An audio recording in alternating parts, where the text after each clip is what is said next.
Hi, this is Randy Finney with the Right Side of the Chart, and today is Wednesday, March 1st, 2017. I wanted to do a wrap up on the market. Today was quite the day, quite the fireworks. Pretty decent rally in the market. And as I stated within the trading room today, honestly, nothing has changed in the charts. Nothing that I see, nothing in my conviction. This was a just markets really they blamed or attributed the rally, I should say, I'm sorry, to Trump's speech last night. And somebody had posted an article in the trading room regarding how they made the case that there were a lot of heavy bearish bets placed on by the professional traders yesterday in anticipation, or just, I should say, just before the Trump speech, and anticipating that it would probably have a negative effect on the markets. So the opposite happened. And again, that article, it's within the trading room. It's posted there. You can check it out. Just made the case that today was a lot of short covering. Those professional traders that had laid on some heavy short bets had to cover because the event that they were looking for, which was a negative reaction to his speech, didn't play out. Whether that's the case or not, there's certainly reeks of a short covering rally. Again, let's look at the charts here, and I'll make my case why my opinion hasn't changed. And in fact, it's only increasing the amount of the pullback that I've been expecting the higher we go here, because we can see here, looking at the IWM daily chart, now we have some very steep and confirmed negative divergence. You guys often hear me refer to as potential divergence when you have the MACD, PPO in this case, RSI, any of these indicators making lower highs with the market, or prices making higher highs. And then I consider that divergence confirmed particularly with the MACD or the PPO, once we have that bearish crossover, which then puts in place that successive or lower high, that lower peak. Until then, you could just continue up, and those divergences may be burned through. So there it is, and it's a pretty clean chart to me. There's enough reactions now. I to see this trend line. Now, here's what's happened recently, and this is where I know there's a lot of frustration from traders that have been short. Today was certainly frustrating. I didn't like to see. I had some very nice gains yesterday on both longs and shorts, booked profits on some longs. I've been doing that just recently. I typically almost at all times trade a long-short portfolio, but I've been moving somewhat rapidly towards a net short exposure, and I'm certainly net short. So today was just a give back of essentially all the profits, and then really about balanced out from, I guess, where I was up yesterday. And yeah, that's frustrating to see, but again, my resolve hasn't been shaken at all, and it's not about being stubborn and refusing to get off an incorrect call. Keep in mind, there's only one official broad market short on the site right now, QQQ. I'm going to talk about that one here in a second. But there's IWM, and you guys know right now I've been focusing a lot of my effort on the 60-minute charts. That was just a daily chart we were looking at. Looks like everything froze up. Here it goes. All right, IWM 60-minute. We had this minor uptrend line. It only had a couple reactions. We had a breakdown. It looked impulsive, looked like the real deal.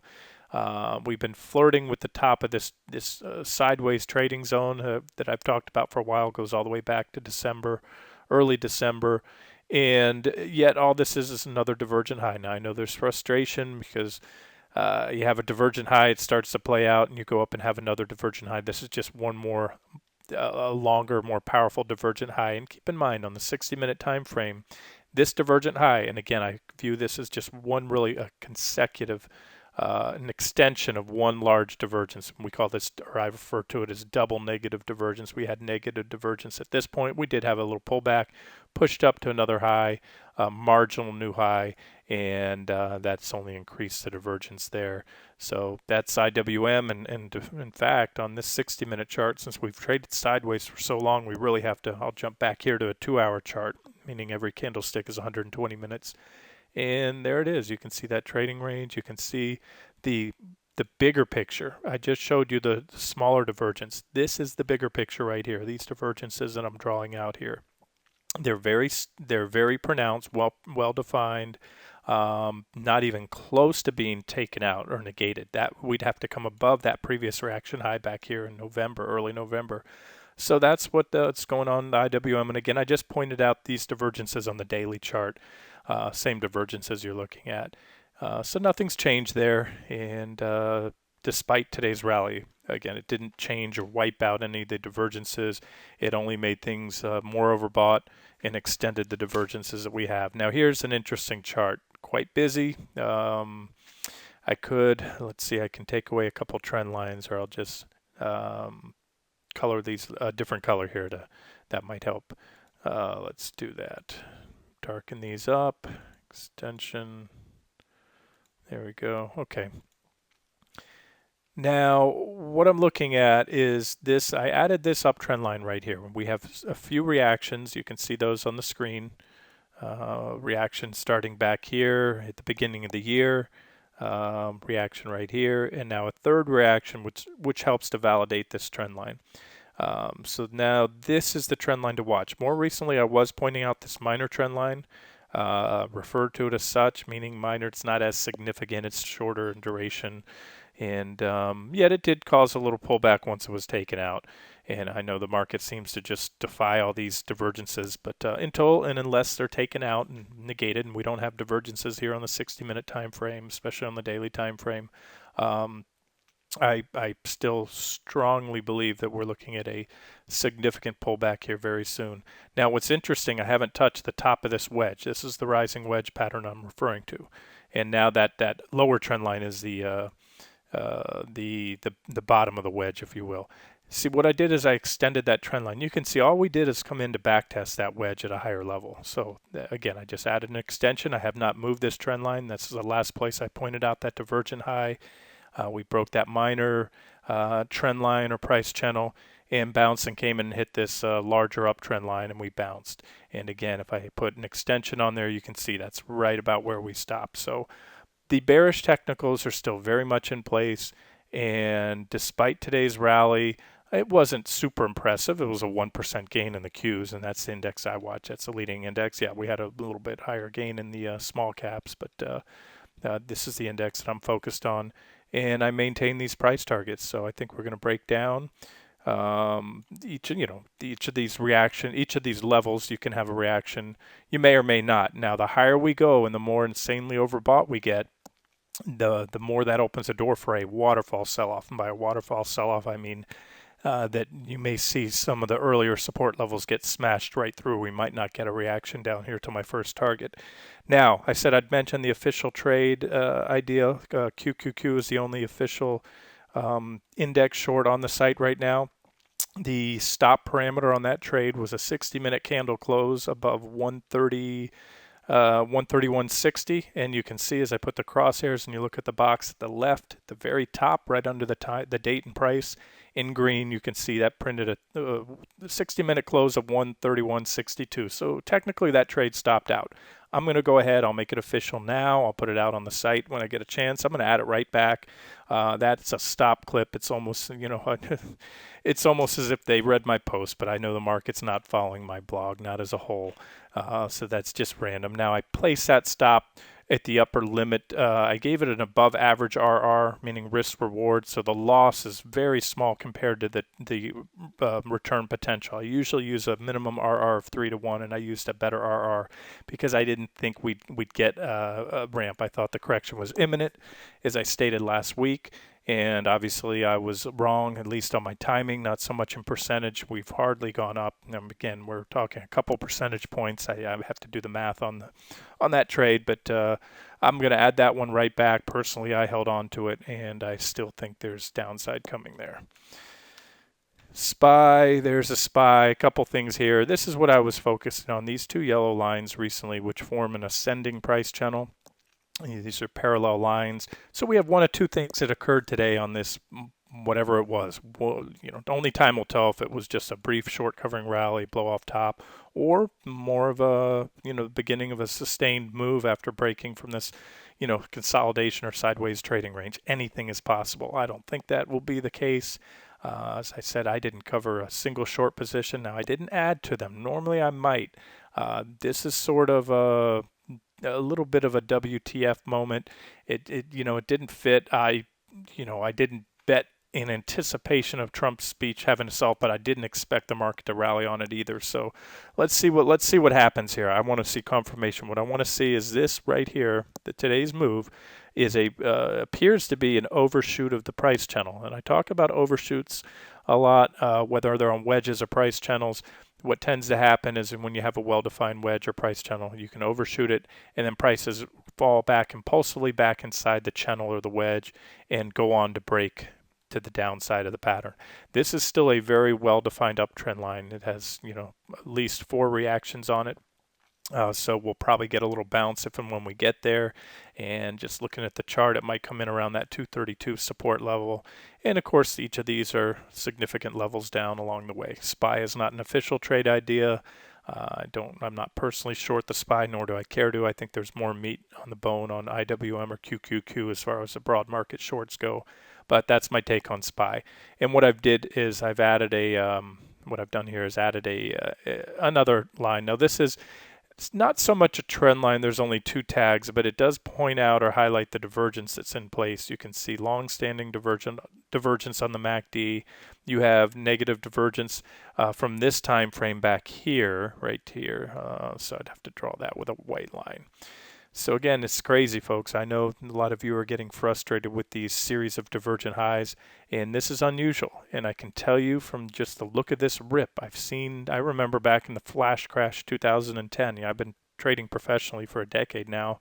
Was certainly very aware of a very similar run-up, a low volume, almost a walk-up, if you will, of prices. And you can see it clear on the Qs as well, especially. That's where well, it just seems that the market has been walked up in this very tight, low volatility range on diminishing volume, which I've gone over.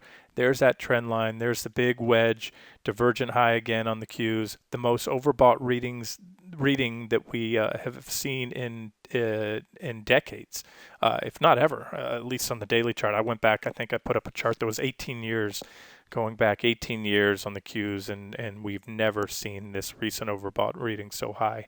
And every other reading that we had when we crossed above the 80 level, again, you can reference that chart. I put it up a couple times recently. It was followed by a substantial correction. I think it was at least 10% or more. Again, you'd have to reference that. So there it is. Not much more to say than that. I know it seems like a lot of the same. Here's the semis. The semis were, I don't want to say saved by the bell. They just keep bouncing along this, the primary uptrend line, the white uptrend line. They tagged it the other day. They broke down from this alternative uptrend line that I have here and have closed. We're back testing it today. You can see how well that one's acting. So we're really pinching there, and you can see the divergences are very steep and powerful. I mentioned SMH being one of my favorite sectors. I've been scaling into that one short recently via individual semis and the SOXL, short the 3 times semi ETF. And then the other sector, one of the other ones that really stand out to me right now, and I don't think anyone sees this one coming, are the financials. There are big, strong divergences in the financial. I did a video on that covering a lot of the top stocks. I think everybody is expecting the rate hike, and that was another catalyst from the market day. And funny that the Fed came in and reaffirmed the probability of a rate hike, yet the market rallied on that. That's typically bad news. Obviously, it's good for the financials. Banks make money. It helps them on their spreads. However, whatever the reason is, technicals tell me that this is ready for a pullback, and I'm going to have to assume that, well, we know this was a Trump pump with the, in hopes of repeal of Dodd-Frank, or at least some or all of some of Dodd-Frank. And I'm sure a lot of this had to do with the expectation, as well as the rate hike that we recently had and the expected rate hike coming up. But again, how much of that is priced in?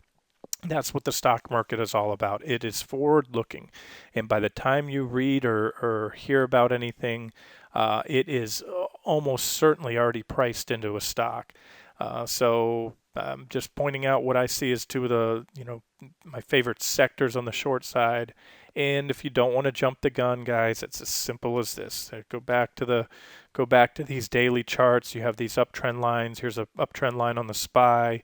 You don't want to jump the gun. You wait till these trend lines break. At least this minor uptrend line on the Qs, and then if and when we get there, this larger, more significant uptrend line. But this is the one I'm looking at here, and again, you can zero in on that on the 60-minute chart. So that's it. I wish I could tell you something different, and if I thought it was time to abandon my expectation for a correction in the market, I would do so, or at least take a step back from the market, hedge up, reduce some short exposure. But I don't see that to be the case.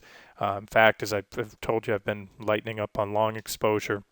Here's a great example of technical analysis, because I get a lot of when these things don't play out, there seems to be a lot of disbelief that technicals don't work anymore. Technicals do work, and you guys know a lot of the stocks I've been trading lately, like Fitbit, was a long. This was one in the trading room. It was a small penny stock. It was mentioned. I first put up the chart as a request from somebody. They wanted my opinion on it, and I told them it would look good after this bullish breakout of this key downtrend line. And as of yesterday, I waited till it took out. We had a level, I think, at 60 cents. So no, I must have put it up here, back here at it was around. It was 00, if I recall, 0.0004. The stock went up in just a couple weeks over 1,000%. That's a tenfold return. I put up a follow-up post at 60. There was a nice resistance level here. I pointed this out. I should not say 60. This is 0.006, 6/10 of a cent. And from there, the stock did indeed take out that key level and rallied and went up, from there almost 1,000, over 900%. Now, where am I going with this? Is I posted several updates. First, when we hit this, I added this target level here. This was my potential long-term target. And early in the day, and we traded around that level for most of the day yesterday. You can see I had a lot of opportunity to exit. This was yesterday's trading. Now the stock was down 45%. So what I did is I mentioned that based on my analysis of the charts, this level, fundamentals, I did a news search. There was not any news out on the company, not any corporate press releases, anything else. So I knew this was purely a technically driven rally, and it was running into a significant resistance. And I stated that after closing out half my position, then another quarter, then the whole thing, said I'm out because the risk of a sudden and sharp pullback in the next few days is very likely. So what happens? The stock dropped down almost 50% today. So I sidestepped that landmine. And point being, here's how the technicals work. Where did the stock pull back to? Look where it closed. Right at these levels haven't been modified since I put up this chart originally. That was always the second target there at 0.0295. We close at 0.029. Basically, you can look at the candle right about on that level. And that's how technical analysis works. The same thing will work in the markets. Sooner or later, these divergences play out. It is not guaranteed. There are no guarantees in trading. But we can go over chart after chart after chart. And like I said, the longs that I have been trading recently, I've been shying away from those that are highly correlated to the broad market, such as the top 10 components of the Qs, things like that. But you find these obscure little stocks, penny stocks, Fitbit, for example. I don't know. Fitbit's probably included in maybe those Russell 2000 or mid caps. I don't even know the market cap on it. But I actually sold this one today for a small profit. I just want to let you guys know I'm not liking the fact that I'm not seeing follow up on the volume or price action. It is above the trend line and it is profitable. Do what you want with it. I'll leave out the stops as is. I'm doing this again largely for my own market bias, that I think that good correction's coming, and even if this one's not one of the top 10 components of the Qs, I think it'll probably come under selling pressure, as most things will, because I'm looking at a pretty broad-based sell-off very soon here in the market. So I'll keep you updated, and like I said, consider QQQ. We'll add that one on back. I'll put a post out in the morning before the market opens about entries and all that, because I have to stick with my, if I don't revise a stop ahead of time, technically that trade has been stopped out for a loss, will be considered as such. But again, I have the utmost degree of confidence that the risk to reward is strongly skewed to the downside right now. So I'll add that one back, and as soon as I see enough evidence in the semis, probably the financials, I'll put those on as official short trade ideas as well. and any individual stocks that stand out. Okay, this has been Randy Finney with the right side of the chart. Hope you guys enjoyed it.